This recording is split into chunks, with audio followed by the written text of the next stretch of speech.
ओम साईराम। आज विषय वस्तु हूँ शिरडी को श्री साई बाबा प्रथम आगमन। श्री साई बाबा माता पिता तांकर जन्म और जन्मस्थान संपर्क में क्या भी किसी जना नाला। यही विषय बहुत अनुसंधान करागला। बाबा को तथा अन्य यही विषय पचरा उचरा करागला, किंतु केही भी संतोषजनक उत्तर बा किछि सूत्र प्रदान करि पारले नाही। प्रकृत में आंबे माने यही विषय सर्वोदय अनभिज्ञ। नामदेव एवं कबीरदास साधारण लोकों परि जन्मग्रहण करिनथिले। सामुकारे मुक्ता परी प्रकृति कोल कोमल शिशु रूपे सेमानंकर आविर्भाव थिला विस्मयकर।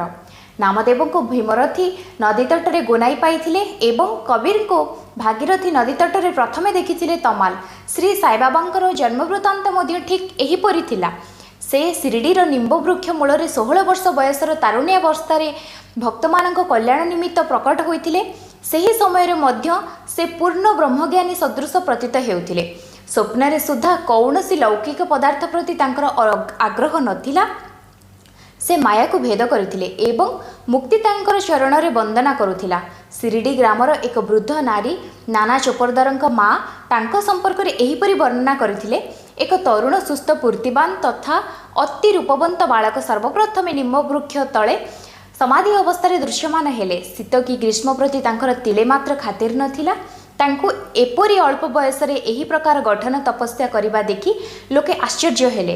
दिन रे से काहा को भेटु नथिले एवं राति रे निर्भीक होई एकांत रे घुरी बुलुथिले। लोक माने विस्मयाभिभूत होई पचारुथिले एही युवक केउठु आसिछंती। तांकर रूपरेख तथा गठन एपरी अनुपम थिला जे थरे देखिबा लोक तांको प्रति स्वाभाविक भावे आकृष्ट हेउथिला। से सर्वदा निंब वृक्ष तले बसुथिले एवं कहार द्वारमुह को जाउ नथिले। जदियो देखिबाकु से युवक परि मने हेउथिले, किंतु तांकर आचरण महात्मा सदृश थिला। से त्याग एवं वैराग्यर साक्षात प्रतिमा थिले। थरे एक आश्चर्यजनक घटना घटिला। जड़े भक्तंक शरीर रे खंडवा देवता प्रकट हेले। निज भितर सृष्टि हेउथिबा संदेह दूर करिबा उद्देश्य स्थानीय लोक तांको पचारिले, हे देव, एही तेजस्वी बालकर पितामाता किए ओ से केउठारु आसिछंती? कृपा करी आमको कहंतु। खंडवा गोटे कोदाଳ मगाई एक निर्दिष्ट स्थान रे खनन करने कहले। जेतेबेले ताकू खोलागला, गोटे पत्थर तले एक इटा देखागला।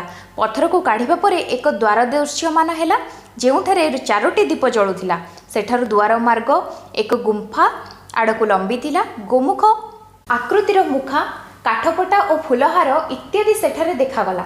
खंडवा पुणी कहले जे एही युवक 12 वर्ष एही स्थान रे तपस्या करिथिला। एहा परे स्थानीय लोके सेही युवक को प्रश्न कले, किंतु से सबू को एड़ाई जाई कहले, एहा मोर गुरुंक पवित्र स्थल होइथिबारु मोर पूज्य स्थान।